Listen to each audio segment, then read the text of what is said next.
¿Qué tal? ¿Cómo les va? Bienvenidos a la información. Comenzamos una nueva entrega de BTV Noticias en su edición central de martes. ¿Cómo le va, Estefanía? ¿Cómo anda? ¿Qué tal? Buenas tardes y buen martes para todos. Un martes con lluvia, con sí, muy temprano en la mañana. Bueno, en Maldonado no fue tan temprano en la mañana, fue más a mí sobre me el despertó mediodía. a las 7. Qué lindo despertar con lluvia igual, ¿no? Me despertó el Lindo trueno, sonido. le dije al profe, el relámpago.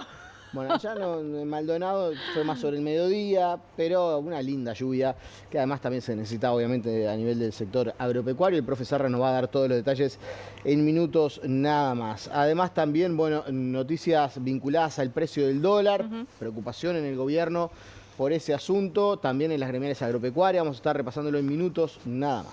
Hay mucha información para compartir con ustedes. Ahora le damos la bienvenida a Juan Pablo Tamborini para que nos adelante algo de lo que será el segmento deportivo. Juanpi, ¿cómo estás? ¿Cómo andan? Bienvenido. ¿Todo bien? Bueno, vamos a hablar de lo que es la final de la Supercopa, que se va a jugar el domingo 20 horas en el Estadio Centenario. Vamos a ver cómo se encamina también Peñarol para afrontar ese partido. Lo propio con Nacional, que parece tener alguna duda más marcada, sobre todo en el frente ofensivo. Claro, son muchas las posibilidades que tiene Jackson Viera. Por ahora, lo único seguro es que Maxi Gómez va a ser el centro atacante. Habrá que ver quiénes lo van a estar acompañando. También hablar del periodo de pases de Peñarol. El Indio Fernández, aquel jugador de Fénix, que estaba en Godoy Cruz, parece ser prioridad en este momento para reforzar el medio de la cancha en el conjunto aurinegro, mientras que en Nacional se acerca Cándido y por otro lado se aleja Évere. Prácticamente es una seguridad que Évere no va a continuar en el conjunto tricolor. Argentina, Arabia, la B de Brasil, algunas de las propuestas que tienen. Y para el cierre vamos a hablar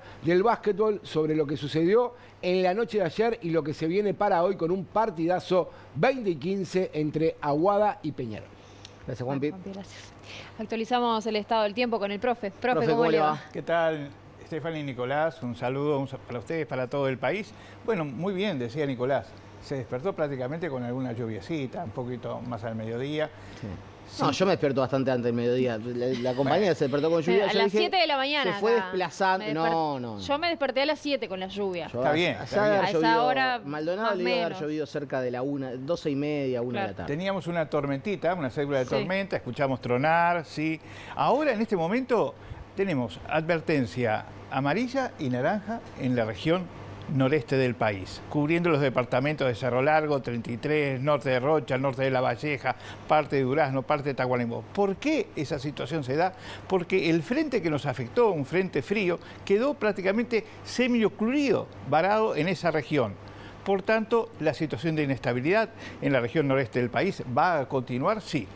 Y algo muy bueno, como decía también Stephanie y Nicolás, para el agro es muy bueno. Dicho esto, ahora vamos a ver cuál es la situación aquí en la capital y vamos a ver la situación de los diversos parámetros observados a esta hora. 24 grados la temperatura. El cielo algo nuboso a nuboso, 17 kilómetros la hora es el viento que está del componente sureste, la humedad relativa 78%, está alta, y la presión atmosférica 1014 hectopascales. Dicho esto, en unos minutos les seguiré contando cómo continúa esta historia. Muy bien, gracias, profe. Gracias, profe. Si les parece, compartimos los titulares más destacados a esta hora.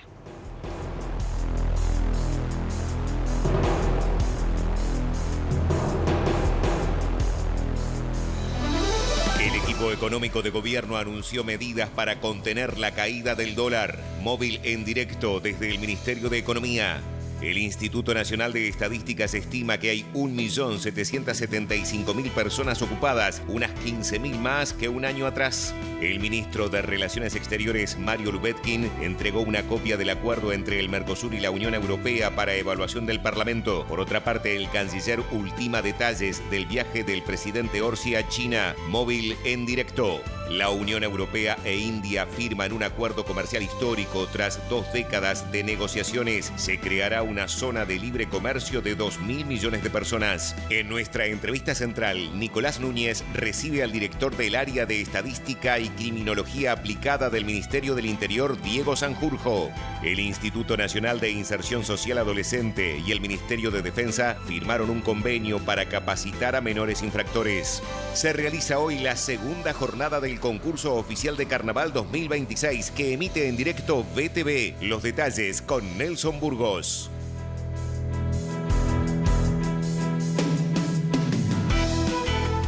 Bueno, como les decíamos, hay preocupación en el gobierno por la baja en el precio del dólar. Ayer hubo una resolución por parte del Banco Central del Uruguay que básicamente lo que hace es tratar de favorecer la circulación de pesos, que haya mayor circulante, más actividad, y eso de alguna manera obligue a vender dólares y bajar el precio del dólar.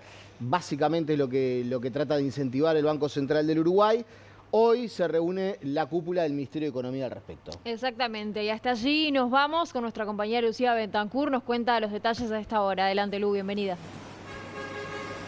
¿Cómo están? Muy buenas tardes. Exactamente, las autoridades del Ministerio de Economía brindaron una conferencia de prensa, como bien decías, Nico, preocupados por la situación de la divisa, el valor del dólar aquí en nuestro país respecto al peso, esa gran depreciación que hay, teniendo en cuenta el objetivo de que a fin de año se encamine hacia una inflación cercana al 4,5 y no teniendo en cuenta cada vez está bajando y está saliendo de ese rango meta previsto por el Banco Central, como ayer lo hacían saber las autoridades de ese organismo. En particular, el ministro Gabriel Odone dijo: no tenemos certezas de que las herramientas que estamos ahora poniendo sobre la mesa, que era el momento para hacerlo, no lo podíamos hacer antes, y allí ahora vamos a compartir lo que decía, explicó cuáles son los argumentos, que se tenga éxito en el corto y mediano plazo, teniendo en cuenta la gran incertidumbre global. Dice que no se puede comparar este escenario con lo que se vivió también en 2024. Dice, es un escenario totalmente distinto y por esa razón hizo un balance de cuál es la perspectiva teniendo en cuenta esa preocupación real sobre la divisa. Dice, estamos iniciando el año y ya para el mes de febrero, el mes siguiente, en pocos días nada más, se van a estar anunciando un paquete de medidas, por ejemplo, para contener algunos productos de la canasta básica o que haya menos rigidez en algunos artículos. Pero en principio vamos a compartir cuáles son las apreciaciones que realizaba el ministro sobre la realidad del peso uruguayo y cómo se puede llegar a hacer para contener esa diferencia sobre el dólar. El peso uruguayo registra una presión importante, es un fenómeno global, en la última semana fue un fenómeno idiosincrático y esto puede estar alejándose de los fundamentos. ¿Cuál es nuestro diagnóstico? En primer lugar, estamos preocupados con la evolución reciente del tipo de cambio. Eso es evidente, y preocupados quiere decir que estamos no solamente observando el escenario con preocupación, sino que estamos actuando para impedir que esta trayectoria idiosincrática uruguaya llegue a su fin, en la medida que podamos hacerlo.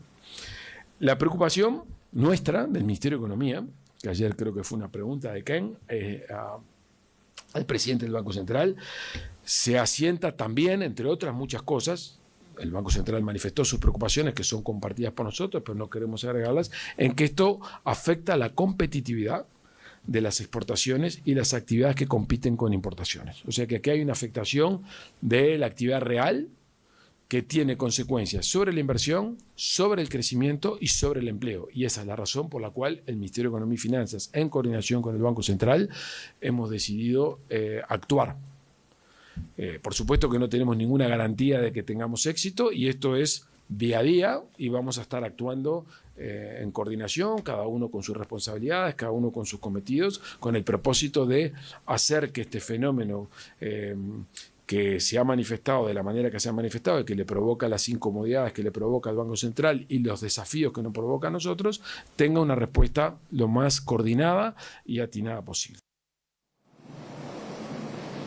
Dentro de las medidas que están previstas es enviar al nivel del Palacio Legislativo, a nivel del Poder Legislativo, un paquete de medidas para hacer frente a alguna rigidez, como les decía, de los productos de la canasta básica, sobre todo aquellos que tienen que ver con artículos de tocador y también de cosméticos, indicaba el ministro. También, por otra parte, que englobe a los productos fitosanitarios, reducir los trámites a nivel de aduanas, algo que se había ya anunciado el año pasado, y en general estos productos de la canasta básica que estén con alguna rigidez en particular y que no se pueda modificar el precio, hacia allí se va a apuntar. Eso sobre todo en la microeconomía. A nivel macro, el ministro decía que se va a comprar, por ejemplo, dólares a futuro para tener vencimientos a lo largo plazo dentro de este mismo año. Y, por ejemplo, mañana va a haber una reunión con las gremiales del agro, en particular la Asociación Rural del Uruguay, una reunión que ya estaba prevista con anterioridad, pero que se va a concretar mañana, y sin duda que los sectores del agro, también los exportadores, han manifestado su particular preocupación por esto que decía el ministro. Afecta en general a la competitividad y se busca que no afecte la inversión y mucho menos el empleo. Vamos a escuchar este paquete de medidas que anunciaba el ministro. El MEF está negociando desde el día de hoy compras a futuro en dólares para enfrentar sus obligaciones en moneda extranjera. Ustedes saben que el MEF, en tanto es el agente que gestiona la deuda pública, tiene obligaciones periódicas que pagar en dólares y por lo tanto tiene un programa de pagos a realizar a lo largo del año. Bueno, nosotros entendemos que hay una buena oportunidad para poder hacer acciones en el mercado de futuros de dólar, para poder comprar esos dólares de manera tal de enfrentar los vencimientos a lo largo del año.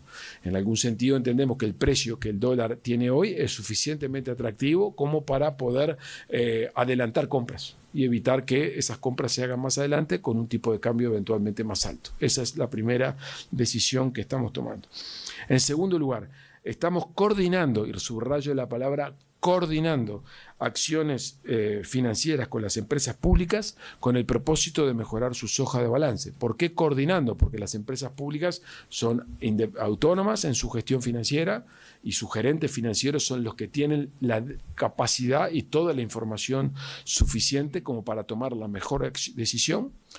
Pero en tanto nosotros somos los representantes del accionista principal, estamos en condiciones de sugerir, intercambiar y conversar con las empresas públicas para que en la misma línea que la tesorería está haciendo operaciones de compras futuras, también las empresas públicas lo puedan hacer, porque ellas también, las empresas que son demandantes netas de dólares en el mercado, típicamente las que compran insumos, como es ANCAP, o típicamente las que pagan obligaciones, como es UTE, tienen obligaciones futuras que cumplir y por lo tanto con el mismo diagnóstico que tenemos nosotros, que es un buen momento para comprar esos dólares, lo puedan hacer. Insisto, no se trata de ni mucho menos de una obligación para las empresas públicas, sino simplemente una coordinación, una discusión, un intercambio entre los equipos financieros del MEF y los equipos financieros de las empresas públicas. En tercer lugar, el MEF, a través de la oficina, la unidad de deuda que coordina Herman Camil, va a continuar profundizando el financiamiento del gobierno mediante pesos, mediante instrumentos en pesos en el mercado doméstico. ¿Cuál es el propósito de esto? Es mitigar la necesidad de emisiones internacionales que se liquidan en dólares. Estamos asistiendo, por todo este fenómeno de mayor consolidación de la tasa de inflación, de expectativas de inflación alineadas a lo que son los objetivos, una mayor preferencia por los pesos. Le agradecemos a Lucía y seguimos en tema porque, como les comentábamos, en el día de ayer el Banco Central del Uruguay anunció la reducción de la tasa de interés en 100 puntos básicos hasta el 6,5% para enfrentar esta baja del dólar. El directorio del Banco Central decidió hoy adelantar y profundizar el ciclo de reducción de tasas y llevarla a 6,5%. Eso lleva la instancia de la política monetaria a terreno expansivo. Además, el Banco Central ha facilitado condiciones de mayor liquidez en el mercado de dinero, reduciendo el stock de letras de regulación monetaria y se dispone a continuar en esa senda. Las medidas responden a que la inflación ha venido en caída y vemos crecientes desafíos para que vuelva a converger a nuestra meta de 4,5%. De hecho, vemos riesgos que por primera vez la inflación pueda descender debajo del piso de rango de tolerancia, que es 3%. Desde diciembre, y en un contexto de profundización de la incertidumbre de políticas a nivel internacional, estamos viendo una nueva ola de debilidad del dólar estadounidense a nivel global, que ha afectado básicamente a todas o casi todas las monedas de América Latina, en línea con lo que han venido haciendo también algunos bancos centrales de la región ante esta tendencia internacional del dólar. El Banco Central del Uruguay estará pronto para hacer intervenciones en el mercado de cambios. Serán intervenciones que garantizan una mayor normalización de la operativa y evitar saltos abruptos. Y por supuesto, esta situación ya trajo repercusiones. El senador del Partido Nacional, Sebastián Da Silva, cuestionó las resoluciones adoptadas por el Banco Central para contener la baja del dólar. Llegaron tarde, lo veníamos diciendo hace mucho tiempo. Hay que ver ahora el dólar cómo reacciona. Lo que está claro es que este país está cada día más caro. Lo que es claro es que nosotros estamos frente a una ruleta rusa. Lo que es claro es que la ortodoxia de bajar la inflación tiene un límite, ¿sí? Lo que es claro es que si nosotros le apagamos las perillas a los motores de la economía, el país se funde cada 20 años, como tiene un historial grande, ¿sí? Hoy el productor agropecuario, el productor ganadero está entretenido tratando de preñar vacas, sacar vaca gorda, el novillo gordo, o hacer un destete precoz, a costos que son inusitados. ¿Qué es lo que lo soporta? Bueno, el precio de ganado está muy alto, pero después las bonanzas son para pagar deudas, para hacer inversiones y para dar un paso para adelante. Esta bonanza, nada de eso está pasando porque el costo de vida es igual a gente. Seguimos con temas de la actividad económica porque, de acuerdo a las cifras cerradas a diciembre del año 2025, el Instituto Nacional de Estadística estima que en Uruguay hay 1.775.000 personas ocupadas. Estos son unos 15.000 uruguayos más con trabajo que hace un año, es decir, diciembre del año 2024. La tasa de actividad en nuestro país es del 64,5% y de acuerdo a la medición del INE hay 133.000 personas desocupadas. Esto es 8.000 personas menos desocupadas que en diciembre del año 2024 y una cifra de desempleo del 7%. Cerrado el año 2025, el empleo alcanzó su mayor nivel desde finales del año 2014 y comienzo del 2015, cuando la economía venía de un ciclo de fuerte crecimiento. En los años posteriores, el crecimiento se moderó y el empleo cayó a tasas del 56 al 57%. Obviamente, con la pandemia, el mercado de trabajo sufrió fuertes alteraciones, pero ya a partir del año 2022, el empleo crece de manera permanente hasta llegar a los niveles actuales. Surgen novedades desde el Parlamento que tienen que ver con el acuerdo entre el Mercosur y la Unión Europea y hasta allí nos vamos y tomamos contacto con Matías Garro. ¿Cómo estás, Mati? Bienvenido, adelante. Sí, ¿qué tal, compañeros? Gracias, el gusto de saludarlos como siempre, también a todos los televidentes. Efectivamente, hoy estuvo aquí el canciller de la República, Mario Lubetkin, quien se reunió brevemente con Carolina Cose para, como bien tú decías, Stephanie, entregarle el acuerdo primario entre el Mercosur y la Unión Europea. Una particularidad, se entregaron pendrives, porque bueno, este documento tiene más de 4.000 páginas y no tenía sentido que el canciller viniera hasta aquí con muchísimas cajas llenas de papeles. Cada uno de esos pendrives entonces serán entregados a los partidos con representación parlamentaria para que comience entonces formalmente el análisis de este acuerdo. Una simple aclaración, este es el acuerdo primario, el acuerdo oficial, digamos, que debe ser enviado por Paraguay, que está ejerciendo la presidencia del bloque con cada una de las hojas certificadas, no ha llegado todavía y seguramente ese documento va a tardar un tiempo más, seguramente ese documento se va a entregar aquí en el Parlamento en el mes de marzo, pero en principio se les entrega el acuerdo primario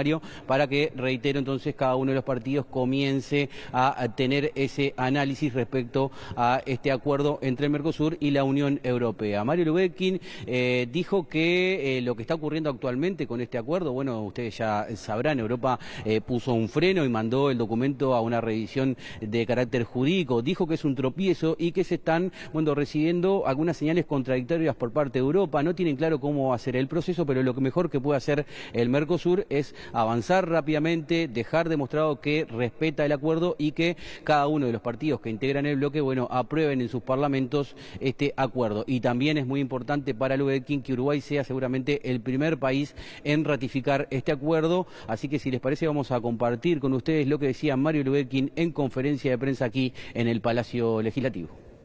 Estamos recibiendo señales contradictorias, no estamos recibiendo señales lineales por parte de las autoridades europeas. Sí, las señales son precisas de parte del Mercosur. Los 4 países, ante lo que recibimos de la última resolución del Europarlamento, fue vamos adelante, vamos a concretarlo, vamos a ratificarlo. No estaba garantizado eso. ¿Por qué tal o cual país del Mercosur podía haber tomado otro camino? Eso demuestra qué nivel de sinergia y de visión común estamos teniendo entre los 4 países del Mercosur, más allá de los pensamientos que puede tener tal o cual presidente. Y eso es muy importante que nuestros amigos de la Unión Europea lo tengan claro. Nosotros seguimos compactos y vamos a seguir adelante en la ratificación y como hablábamos con la vicepresidenta, ojalá seamos los primeros. Y ojalá que la competencia es quién es el primero, porque esa es una señal precisa de por dónde queremos actuar nosotros, de cómo nosotros vemos. Y los otros acuerdos son todos bienvenidos y van en el marco de ayudar. Nosotros pensamos que si efectivamente, rápidamente, en el periodo que se determine, que nosotros no sabemos, no solamente en Uruguay, no solamente en el Mercosur, sino también en el Europarlamento, se ratifica lo que nosotros firmamos en Asunción, le va a hacer muy bien a la Unión Europea, al Mercosur, los famosos 700 millones, si no le va a hacer muy bien a este mundo que tiene tantos cuestionamientos y tantas dudas, donde este tipo de acuerdo nos ayuda a la estabilidad y no a la inestabilidad. La presidenta de la Asamblea General, Carolina Cose, explicó cómo va a ser el proceso a nivel del Parlamento, donde se va a ingresar a través de la Comisión de Asuntos Internacionales. No se atrevió a dar un plazo, dijo que a esta altura es irresponsable, pero sí aseguró que a su entender este acuerdo a nivel del Parlamento uruguayo va a ser votado de forma unánime.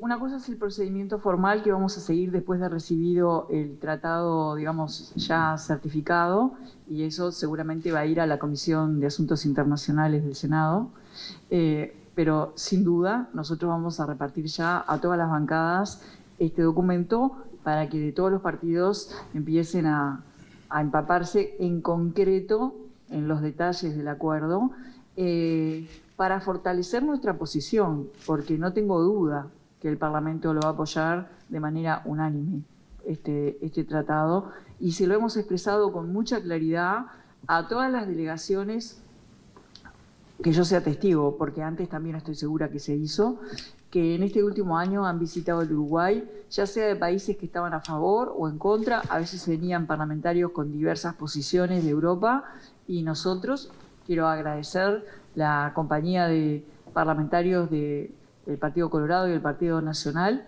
que yo invitaba a recibir estas delegaciones, y le expresábamos en conjunto que Uruguay estaba unido en esto, sin duda, y que iba a ser un trámite, digamos, un proceso firme y con la velocidad que se necesita y la seriedad que se requiere. Bueno, y esta mañana se daba a conocer que la Unión Europea cerró un acuerdo con India. Le consultábamos a Lubetkin respecto a este acuerdo. Lo que dijo es que lo que ocurre actualmente es lo mismo que ocurrió en 2024 aquí en Uruguay, cuando Ursula von der Leyen estuvo aquí en nuestro país en una reunión del Mercosur y se cerraba el acuerdo. Luego pasó un año para que recién se pudiera poner la firma. Y también Lubetkin dijo que no ven de una manera negativa que Europa haya avanzado con la India.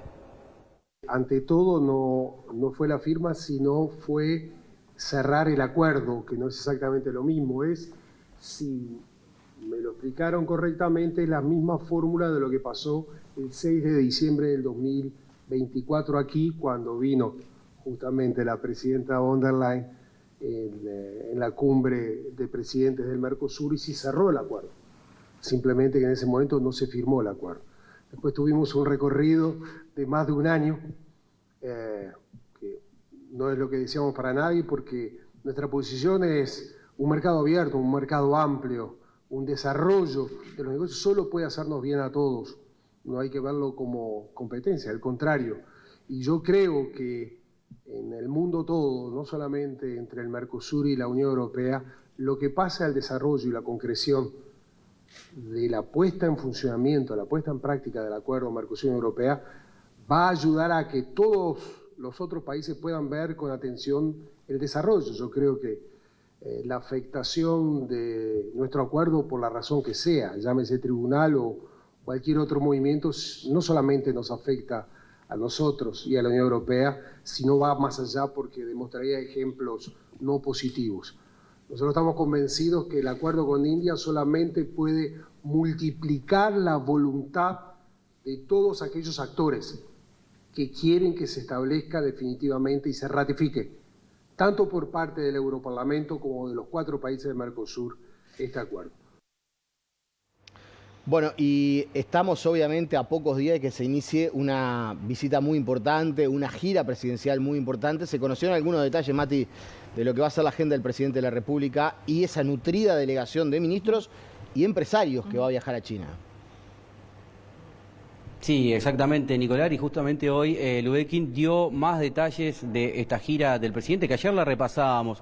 Ya son un centenar los empresarios que van a estar acompañando a la delegación oficial en China, porque se sumaron en las últimas horas más empresarios. Hay 5 cámaras que están representadas, pero algo importante es que se confirma oficialmente que Yamandu Orsi se va a reunir el 3 de febrero con Xi Jinping. Es una fecha simbólica y muy importante porque, según destacaba Lubetkin, el 3 de febrero de 1987 Uruguay entablaba formalmente relaciones diplomáticas con China y de ahí en adelante todos los presidentes de la República viajaron al gigante asiático. Además, Orsi va a tener un encuentro con el primer ministro y también con el presidente del Parlamento chino. Por otra parte, bueno, viajarán ministros, como ustedes ya saben, y todos estos empresarios también mantendrán algunos encuentros donde se espera que se firmen por lo menos unos 30 acuerdos. Pero si les parece, compartimos con ustedes la palabra del canciller que daba justamente más detalles del viaje del presidente a la República de China. Por supuesto, se va a reunir el día 3 de febrero. No solamente, primero se va a reunir con Xi Jinping y es emblemático porque ese fue el día 3 de febrero de 1987, creo, cuando se establecieron las relaciones diplomáticas. Es emblemático el día que se eligió para 38 años después del inicio de las relaciones diplomáticas y de mantener una tradición. Todos los presidentes de Uruguay desde aquel entonces visitaron China y así se logró avanzar y estar donde estamos hoy en las relaciones diplomáticas. Va a ver al presidente Xi Jinping.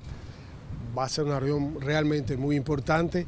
Va a ver al primer ministro, el presidente Orsi, y va a ver al presidente del Parlamento también en la misma jornada. Yo lo que quiero dar son 2 o 3 cifras que yo creo que para el ciudadano y para cada uno de nosotros nos puede marcar extraordinariamente. Esta es la visita, salvo que me falte algún dato, del mayor número de integrantes de una delegación de Uruguay que sale al exterior. La delegación está compuesta por 150 personas. Naturalmente el ciudadano dirá, bueno, pero ¿y quiénes son estas 150 personas? Y yo creo que esos 150 representan al país. En primer lugar, más de un centenar son empresarios privados. Y creo también que es la delegación que acompaña, la delegación de empresarios privados del número más alto de la historia de la salida de un presidente uruguayo al exterior. Segundo, la delegación del gobierno, que es una delegación, digamos, bastante pequeñita, está integrada sobre todo por ministros y viceministros del área económica y productiva. Y eso marca claramente dónde está concentrado nuestro esfuerzo. Tercero, hay una participación importante de las fuerzas sociales, en primer lugar a partir de los sindicatos del PIT-CNT. Cuarto, hay una delegación bien importante del Congreso de Intendentes, con intendentes del actual gobierno y de la oposición que integran la delegación. Quinto, hay rectores. Por lo tanto, si pensamos en el Uruguay real, allí están todos, allí están todas las dinámicas que están trabajando hoy con China. Y por eso no es casual de que vayamos y están previstos la firma de muchos acuerdos, al menos, porque se están terminando de negociar varios de ellos, al menos 30 acuerdos. Le agradecemos a Matías Garro por toda la información. Ahora avanzamos con otros temas. La Comisión Permanente conmemoró el Día Internacional en memoria de las víctimas del Holocausto. Legisladores de todos los partidos políticos hicieron uso de la palabra. A la sesión asistieron la vicepresidenta Carolina Cose, el expresidente Julio María Sanguinetti, el presidente del directorio del Partido Nacional Álvaro Delgado, así como también los ex senadores Jorge Gandini y Pablo Mieres, además de autoridades, representantes diplomáticos y miembros de la colectividad judía. Este 27 de enero se cumplen 81 años del cierre y la liberación del campo de concentración y exterminio Auschwitz. Legisladores de todos los partidos hicieron uso de la palabra. Rechazar toda negación, sea parcial o total, del Holocausto como hecho histórico. Por eso, quien les habla presentó 2 veces un proyecto de ley junto al diputado Conrado Rodríguez, justamente para que nuestro país lo establezca dentro de sus delitos, a la negación del Holocausto. Porque quien nega o minimiza lo ocurrido odia y está llevando adelante una nueva forma de antisemitismo. Recordar hoy implica asumir una advertencia profunda. Cuando un Estado de Derecho se vacía de valores democráticos y se pone al servicio de la exclusión y la deshumanización, las consecuencias pueden ser irreversibles, porque la memoria es una responsabilidad política, ética y democrática. El senador nacionalista Sebastián da Silva criticó lo que fue el cuplé de la murga Doña Bastarda en alusión al nazismo. En cada tablado donde se haga referencia a ese verso, ese cuarteto, lo que va a hacer es tocar la raíz del dolor de miles de uruguayos y millones de personas. No es necesario caricaturizar la cámara de gas para ser ocurrente o para ser empático, sensible o la excusa que se quiera poner. Mientras el representante del jefe de misión adjunto de la Embajada de Israel, Igal Ekdesman, lamentó el aumento del antisemitismo. Desafortunadamente vemos los últimos años un aumento muy significante en el antisemitismo en todo el mundo, en Europa, en restos de lugares del mundo y también aquí en Uruguay. Y creo que este día simbola más de todo la necesidad de luchar el antisemitismo que no tiene que existir el 2026, no aquí en Uruguay ni en ningún otro lugar en el mundo. Bueno, y hoy en cadena nacional el ministro de Relaciones Exteriores, el canciller de la República, Mario Lubetkin, habló de una dimensión especial que adquiere esta fecha en homenaje a las víctimas del Holocausto. Este año, además, esta conmemoración adquiere un significado particular al cumplirse 80 años de las Naciones Unidas y de su Carta Fundacional, nacida del horror de la guerra, con una promesa solemne: preservar a las generaciones venideras del flagelo de la guerra. Esa promesa sigue vigente y el crecimiento de las tensiones en el mundo nos obliga aún más, hoy, aquí y ahora, de actuar más intensamente. Para Uruguay, este recuerdo tiene una dimensión profundamente propia. Nuestro país fue tierra de refugio, de reconstrucción y de esperanza para quienes huían del nazismo. Aquí encontraron paz hombres y mujeres que habían conocido el exilio, la persecución y la pérdida. Combatientes contra el nazismo, sobrevivientes y familias que volvieron a vivir y volvieron a creer en la vida, sobre la base de valores democráticos, de convivencia y de respeto. Los sobrevivientes que llegaron a nuestro Uruguay dieron testimonio de la memoria a preservar.